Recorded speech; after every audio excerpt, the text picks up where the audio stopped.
The Amazon River is a place that doesn't care about your potential. It only cares about your survival. You started as a literal byproduct of your father's chemistry, a microscopic embryo encased in a saliva bubble.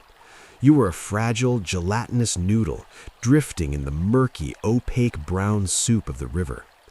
If you look back at that time, it's almost laughable.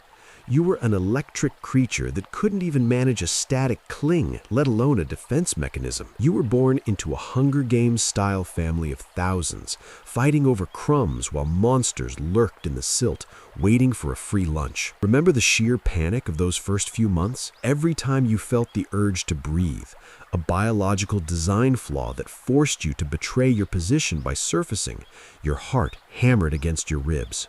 You were a neon sign for every predator in the river, announcing, "Here is a tiny defenseless meal."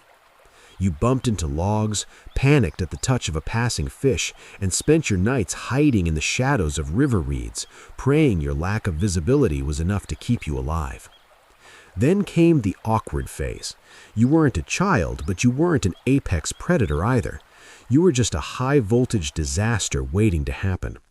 You'd gather up your 50, then 100 volts, feeling like a god, only to have your own ego bite back.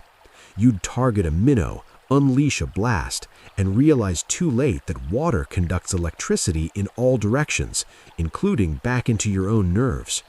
You spent half your youth convulsing in the muck, stunned by your own incompetence, while your dinner swam away, likely laughing at your expense. But biology is a cruel, persistent taskmaster. You kept practicing, you kept surfacing for air, kept zapping, and kept surviving. Now, you've reached the summit of your existence. When you move through the river today, you don't even need eyes. You exist in a world of high-definition electric feedback. Every object in the water, from the jagged roots of a mangrove to the smallest shrimp, distorts your electric field. You don't just see the world, you feel the shape of it. It's an omniscience that makes you the master of the murky dark. Where other creatures are blundering around, bumping into things, you are gliding with the confidence of a ghost who knows every secret on the riverbed. The territorial disputes are the true test of your evolution.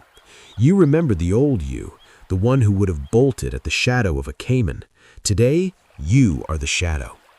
When an intruder dares to drift into your bend of the river, you don't just swim, you erupt. You release a pulse that turns the surrounding water into a literal war zone. It's a spectacular, invisible display of power, a crackling underwater storm that forces even the most stubborn rivals to retreat. You've turned the entire river into your own personal fortress, guarded by invisible, lethal walls of current. And yes, the social aspect of being a walking power plant is still absurd. Your romantic life is a minefield of potential accidents. You've had to learn the nuance of the soft pulse, a whisper of electricity compared to the roar of a hunting strike. You've learned that the same power that can drop a caiman in its tracks can also be used for a gentle, rhythmic hum, a way to signal your intent to a mate without turning the date into a funeral. It's a high-stakes balance, a constant flickering tightrope walk between being a lover and a lethal hazard. You're a creature of contradictions, a fish that breathes air, a hunter that doesn't need to see, and an apex predator that sometimes zaps itself. You are the ultimate survivor of the Amazon. You've outgrown the bullies, you've outsmarted the environment, and you've transformed your greatest weakness into your ultimate identity. When you glide through the water now, the vibration of your wake isn't just movement, it's a warning. The otters know better than to play in your sector. The caimans, once your greatest nightmare, now keep a respectful distance, sensing the hum of the 600+ volts you carry in your chassis. You aren't just some fish anymore.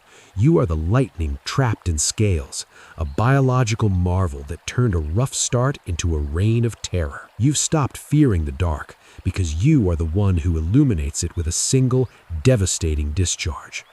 You came from a bubble of spit, a microscopic nobody in a world of giants, and you didn't just crawl your way to the top, you shocked the world into submission.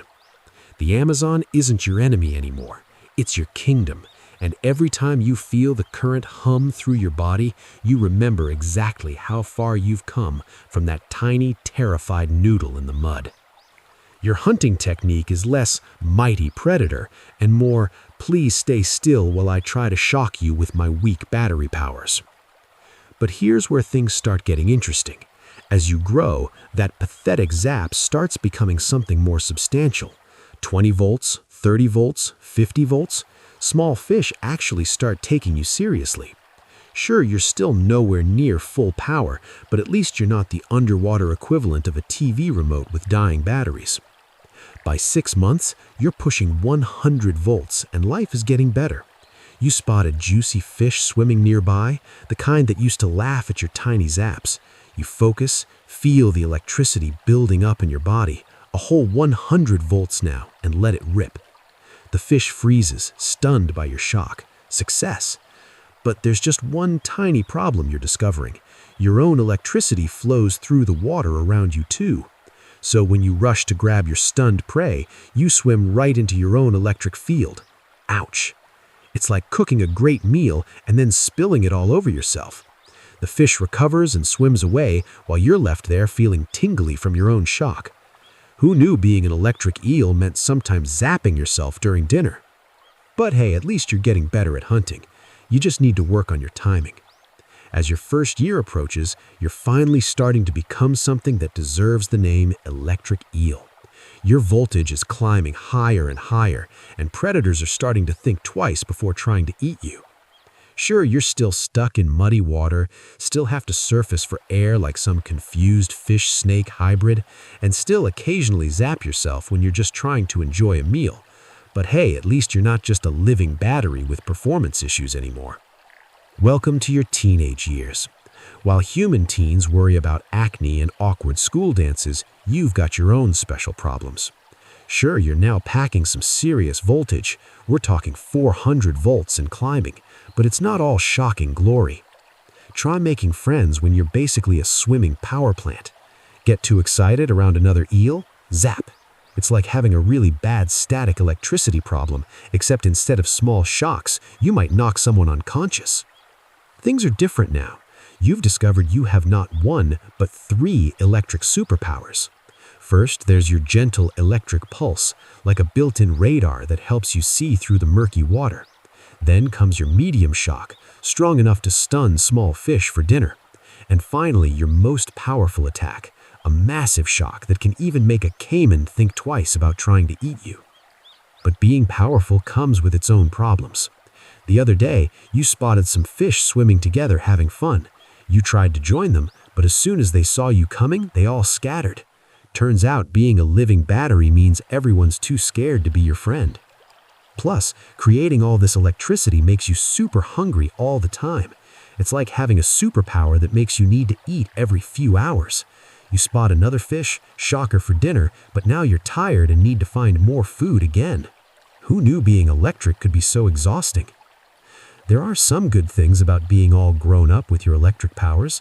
The other day, you were swimming along when you felt something move nearby. Not saw it, felt it.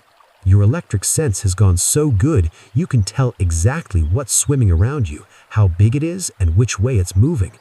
It's like having super-powered eyes that work in the dark, muddy water. You've also found the perfect spot in the river, a cozy bend with plenty of hiding places and lots of fish swimming through. But here's the thing, other electric eels want your spot too. Just yesterday, another eel tried to move in. What happened next was like an underwater light show. Both of you releasing shock after shock, seeing who would give up first. The water practically crackled with electricity. Finally, the other eel decided your spot wasn't worth the trouble and swam away. Being king of your territory isn't easy, but at least you've got the power to keep it. After winning the fight and defending your territory, you notice something else. Another electric eel swimming by. But this time, it's different. It's not about fighting for territory. There's something special about this one. The only problem? You're both walking power plants. Getting close to another electric eel is tricky business. One wrong move and you both end up shocking each other. So you have to be extra careful, moving slowly, trying to get close without setting off a spark show. But eventually, you figure out. Turns out life really can conquer all. But you know what? Life isn't so bad anymore. Sure, you still have to come up for air like some confused fish-snake hybrid, and yes, sometimes you shock yourself when you're just trying to enjoy a meal, but you've gone from being a pathetic little voltage nugget to becoming one of the Amazon's most powerful creatures. You're not just surviving anymore, you're thriving.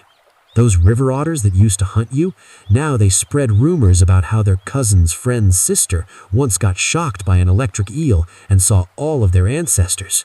That caiman that terrorized you as a baby now pretends to be asleep when you swim by. You've become the thing that goes bump and zap in the night.